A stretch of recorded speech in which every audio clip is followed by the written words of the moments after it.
Hello दोस्तों, कैसे हैं आप सभी। एंड आई विश आप सब लोग भाई बढ़िया होंगे मेरी तरह। सो दोस्तों, आज की जो मैं वीडियो बनाने वाला हूँ वो मैं बनाने वाला हूँ कि मेरे जीवन में ना कुछ एक चीज़ ऐसी हुई है जिसको मैं ना शायद कभी फाइंड आउट ना कर पाऊँ, जो मेरे लिए ढूंढ पाना बड़ा मुश्किल है कि ये चीज़ हुई तो हुई कैसे। ठीक है, तो वीडियो के टाइटल और थंबनेल से देख के आपको समझ में आ गया होगा कि मैं ये वीडियो किन के बारे में बनाने वाला हूँ। तो जी हाँ मेरे भाई लोग, आज जो मैं वीडियो बनाने वाला हूँ ना वो मैं बनाने वाला हूँ साक्षात महाकाल जी के बारे में, यानी कि मेरे भोलेनाथ के बारे में।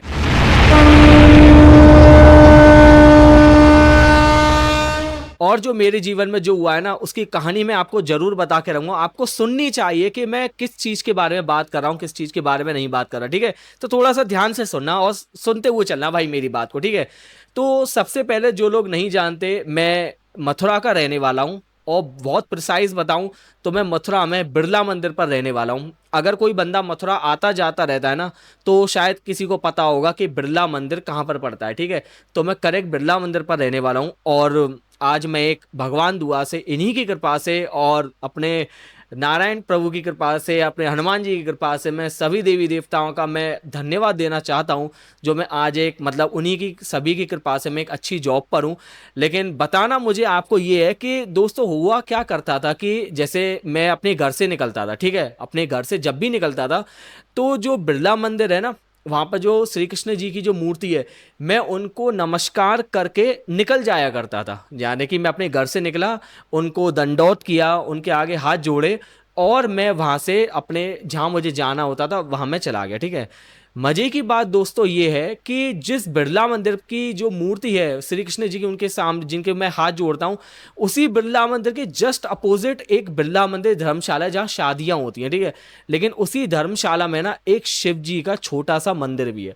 तो जैसे मेरा रोज का दिनचर्या का मामला था, डेली दिनचर्या का यही मामला था कि मैं अपना घर से निकलता, उनके आगे हाथ जोड़े निकल जाता, हाथ जोड़े निकल जाता। बीच में दोस्तों आज से करीब 2-3 साल पहले क्या हुआ कि मेरी जॉब चली गई। और जो मेरी जो जॉब चली गई थी, लगभग 1 सवा साल के लिए मेरी जॉब चली गई। और मैं मतलब यूँ समझ लो कि मैं डिप्रेशन में नहीं गया। मुझे डिप्रेशन में जाने से बचाने के लिए मैं आप सब लोगों का बहुत धन्यवाद करता हूँ, जो मतलब मैं यूट्यूब की वीडियो बनाने लगा और मैं साथ ही साथ जॉब को भी हंट करने लगा, लेकिन साथ ही साथ यूट्यूब की वीडियो भी बनाने लगा, जिससे कि मेरा जो ध्यान है ना ज़्यादा पागल ना हो जाऊं मैं। तो मेरे को न्यू समझ लो सब्लिमेट कर दिया यूट्यूब ने। और आप लोगों की कृपा की वजह से ना मतलब मैं 7 साढ़े 7 मेरे हिसाब से 8,500 के सब्सक्राइबर तक पहुंच चुका हूं मैं। और आप सब लोगों की कृपा है। तो मैं यही करता था, जॉब भी सर्च करता था और यूट्यूब पर भी ध्यान देता था। और मतलब मेरा यही सिलसिला चलता रहा, 1-1.5 साल तक मेरे पास जॉब नहीं थी। ठीक है, उससे कुछ टाइम पहले जैसे मान लीजिए मेरी जॉब अगर 1 जनवरी 2023 को गई थी, उससे 1-1.5 महीने पहले ना न्यू समझ लो मैं अचानक से उस शिव जी के मंदिर में जाने लगा। जनरली मेरा जो रूटीन हुआ करता था वो क्या रूटीन हुआ करता था, मैं अपना घर से निकला, अपना हाथ जोड़े बिरला मंदिर जी के और मैं निकल गया।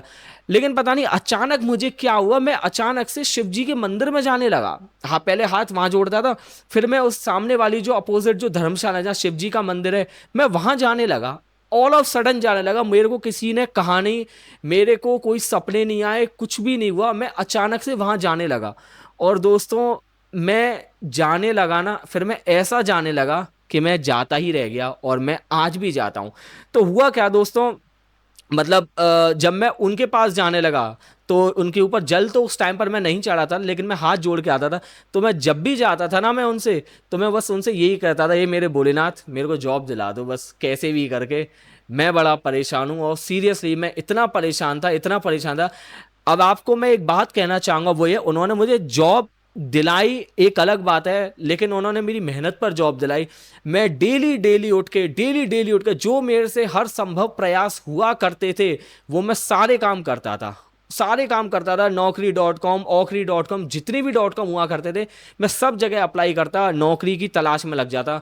और जैसे जैसे दिन आगे बढ़ते गए मैं अपना डेली भगवान जी के दर्शन करने जाता और कुछ ना कुछ उनसे बोल के आता। शुरुआत में बोलने लगा, बाद में मैंने बोलना बंद कर दिया, बस उनके हाथ जोड़ के आ जाता, क्योंकि वो समझ गए कि मैं किस बारे में, मैं सीरियसली बड़ा मतलब इस चीज़ को लेके बहुत परेशान था। ठीक है, एक दिन क्या हुआ कि एक दिन क्या, मेरी जॉब की क्राइटेरिया, अच्छा जॉब की क्राइटेरिया क्या है, मुझे ना एनसीआर से बाहर नहीं निकलना, मेरे को एक होम सिकनेस है।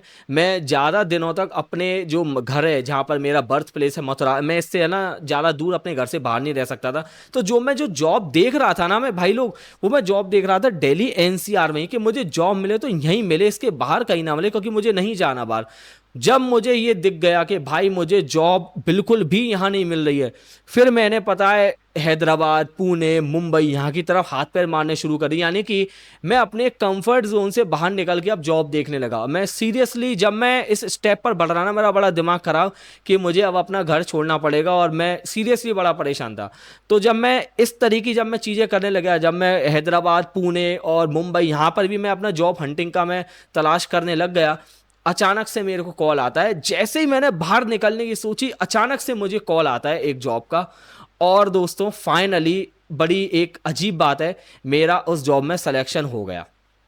सबसे मजे की बात है, मेरा उस जॉब में सिलेक्शन हो गया। यानी कि मैंने जैसे ही घर से बाहर निकलने की, ज़्यादा दूर जाने की सोची, मेरा उसमें जॉब में सिलेक्शन हो गया। नोएडा में, नोएडा सेक्टर का 63 है। कंपनी का नाम बताऊं तो नोसिस पार्टनर करके है, आप सर्च कर सकते हो, ठीक है। अच्छा भाई लोग, मैं इतना खुश, मैं ताज्जुब रह गया। मैंने कि शायद प्रभु ने मेरी सुन ली। अब देखो यार, प्रभु ने हमको बनाया तो हमारा तो विश्वास है ही है, और मैं मथुरा से हूँ तो इनके ऊपर तो मेरा विश्वास है ही। अब कुछ लोग कुछ भी कहे मेरे को, उनसे कोई फर्क नहीं पड़ता, क्योंकि जिसका जिसके ऊपर विश्वास होता है ना, वो विश्वास बना रहता है। तो जब मैं उनके पास गया ना, मैं सीरियसली मैं ऑलमोस्ट रो चुका था उनके पास जाके। और मैं अभी भी वीडियो बनाते बनाते ना, मेरी आवाज़, मेरे को पता है अंदर से मेरी आवाज़ बदल रही है, क्योंकि मुझे पता है मैंने क्या क्या चीज़ मैंने फेस करी है, ठीक है। फिर उस जॉब को मैंने ज्वाइन कर लिया और मैं जाता रहा भाई। अब हुआ क्या कि भाई, जब वो जॉब थी ना, वो जॉब ओके ओके थी, ना ज़्यादा अच्छी थी ना ज़्यादा बेकार थी। मैं तो उसको थोड़ा सा एवरेज साइड पर ही बोलूँगा, इतनी ज़्यादा खास अच्छी नहीं थी। उस कंपनी में स्टेबिलिटी का भी बहुत बड़ा इशू बन चुका था। मेरे को नोटिस पीरियड 2 महीने का था, जिसमें से कि जैसे ही 1 महीना हुआ ना मेरे को नोटिस पीरियड करने हुए, मैनेजर मुझसे आके ये बोलता है कि रजत, आपकी परफॉर्मेंस अच्छी तो है, लेकिन आप और अच्छा नहीं कर पा रहे हो। जब मेरे को दिख गया ना भाई, अब 1 महीना है, ऐसा ना हो मेरे से ये वाली भी जॉब हाथ से निकल जाए, मैंने वहां पर और अच्छी तरीके से काम करना शुरू कर दिया, और बढ़िया तरीके से। और भाई साहब क्या हुआ कि फिर मेरे को ये फील होने लगा कि मैं इस जॉब में ना अब अपनी पैर जमा सकता हूँ। फिर मेरे को वहाँ स्टेबिलिटी का इतना महसूस प्रॉब्लम हुआ नहीं, ठीक है। लेकिन मेरे भोलेनाथ को तो कुछ और ही मंजूर था, ठीक है। हुआ क्या, तो वो जो जॉब थी ना, मेरे को वर्क फ्रॉम होम नहीं मिली थी, मेरे को वो जॉब मिली थी नोएडा में, तो मेरे को वहीं जाके काम करना पड़ता था। हुआ क्या दोस्तों, आपने एक कंपनी का जरूर नाम सुना होगा, इक्विटी नॉलेज पार्टनर। अगर कोई इस कंपनी के बारे में जानता है जो फाइनेंस फील्ड से है, तो शायद इस कंपनी का नाम किसी ना किसी ने जरूर सुना होगा, इक्विटी नॉलेज पार्टनर, जिसको कि आज हम इक्विटी एनालिटिक्स के बारे में बोलते हैं। और मैं इस कंपनी को ना पिछले 1.5-2 साल से टारगेट कर रहा था। मैं इंटरव्यू में जाते जाते रह गया था, लेकिन मेरे हाथ वो जॉब नहीं लगी भाई। मैं उस कंपनी में जा ही नहीं पाया, न्यू समझ लो, मेरा इंटरव्यू रह ही जाता था हर बार, ठीक है। मैं एक दिन फिर से वही, जब मेरी ये जॉब लग गई, तो अपना भोलेनाथ जी के दर्शन करने गया। और जब मैं दर्शन कर रहा ना, मैं तो पता है मैंने उनसे क्या बोला, हे मेरे भोलेनाथ, आपने मेरे को जॉब तो दे दी, कुछ ऐसा करो ना, मेरे को यहीं की यहीं घर बैठी जॉब मिल जाए, यानी कि मथुरा में मेरे को जॉब मिल जाए, वर्क फ्रॉम होम वाली जॉब दिला दो मेरे भोलेनाथ, जिससे कि मैं अपना घर पे रह सकूं, आपकी पूजा पाठ अच्छी तरीके से मैं और कर सकूं जो मेरे से हो सके, और मैं अपना घर पे रह के अपने पेरेंट्स का और ध्यान में रख सकूं। आप विश्वास नहीं मानोगे, मेरे को पता है कुछ लोग शायद गप्प समझ लें, कुछ भी समझ लें, जैसे ही मैंने ये बोला ना, तो जिस कंपनी को मैं 1-1.5 साल से टारगेट कर रहा था, उसी कंपनी का मेरे पास फोन आया, इक्विटी एनालिटिक्स का मेरे पास फोन आया।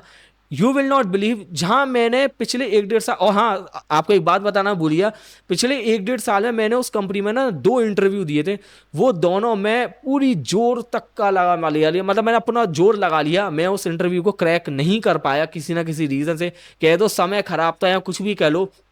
लेकिन इस बार ना मेरे को अगले ही दिन कॉल आया, और कॉल आते ही आते सबसे पहला राउंड अगले दिन निकल गया। उन्होंने बोला कि अब आपका अगला राउंड 1-2 दिन बाद है। 1-2 दिन बाद अगला राउंड हुआ, मेरा 1-2 दिन बाद अगला राउंड भी हो गया। अब मुझे टेंशन होने लगी कि भाई अब अगला राउंड है, वो डायरेक्टर लेवल का राउंड था, पता नहीं होगा कि नहीं होगा। और मेरी सीधी सी निगाह ना इन्हीं के ऊपर टिकी थी। और यू विल नॉट बिलीव दोस्तों, वो डायरेक्टर राउंड भी हुआ। और उस टाइम पर ना मैं कहाँ पर था पता है, मैं नोएडा में उसी कंपनी में था जिस पर मैं अभी नोटिस पीरियड पर मैं चल रहा था।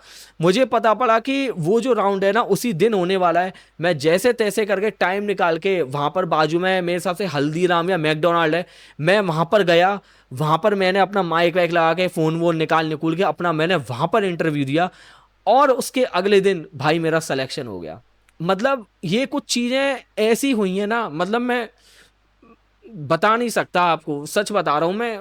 मैंने उनके सामने बस बोली थी कि प्रभु बस मेरे को आप यहीं रख दो, जिससे कि मैं आपकी सेवा कर सकूं और मतलब क्या बोलते हैं पेरेंट्स को देख सकूं, मेरे को यहीं रहना, मेरे को होम सिकनेस है। लेकिन उन्होंने मेरी ये वाली बात सुन ली दोस्तों, और आज ना मैं उसी कंपनी में हूँ। और प्रभु इन्हीं की कृपा से मैं बहुत बढ़िया काम कर रहा हूँ, मतलब जीवन बहुत बढ़िया चल रहा है। अभी अभी आज से करीब 4-5 महीने पहले ही मतलब मेरी शादी भी हुई है, और मेरे घर वाले शादी को भी फोर्स कर रहे थे। उस टाइम पर जॉब की भी स्टेबिलिटी थी, और आज जॉब भी है, स्टेबिलिटी भी है, अच्छी कंपनी भी है, और प्रभु की कृपा से सब कुछ है आज के टाइम पे यार। तो दोस्तों मैं इस वीडियो के माध्यम से आपसे ये कहना चाहता हूँ, वो ये है कि आप मतलब ये कभी ना सोचें। सबसे पहले मैं उन लोगों के बारे में बात करना चाहूँगा जो ये बोलते हैं कि भगवान नहीं है। तो मैं आपसे एक सिंपल सी एक बात कहना चाहूँगा यार, जैसे ध्रुव राठी ने एक वीडियो बनाई थी, उस बेवकूफ़ ने बड़ी बेवकूफ़ी भरी बात करी। खैर उसके बारे में बात नहीं करते, लेकिन मैं एक बात जो कहनी है वो आपसे ये है कि आप जिनको खोजने की तलाश में हो ना, आप उनको खोजने की तलाश में, आप उनको कभी खोज नहीं पाओगे। ठीक है, उनको खोजने के लिए ना बहुत अच्छे कर्म चाहिए। मैं आपसे फिर एक बात कह रहा हूं, ऐसा इसका ये मतलब आप मत निकाल लेना कि मैंने भोलेनाथ जी से कही और उन्होंने मेरी सुन ली। भोलेनाथ जी से यूं समझ लो दिन में करोड़ों लोग हाथ जोड़ते हैं, करोड़ों लोग, किसी की मनोकामना पूरी होती है, किसी की मनोकामना नहीं पूरी होती। पूरी उन्हीं की होती है जो प्रयत्न करते हैं। भगवान उनका उन्हीं का ही हाथ पकड़ते हैं जो भाई प्रयत्न करते हैं। ऐसा नहीं है कि मैं ठुल्ला बैठ गया, मान लो मैं जॉब की हंट नहीं करता, मैं जॉब नहीं देखता और मैं बैठे बैठे यही दुआ करता रहता कि भगवान मुझे जॉब दिला दो, जॉब दिला दो, तो ऐसे कभी जॉब नहीं मिलती भाई।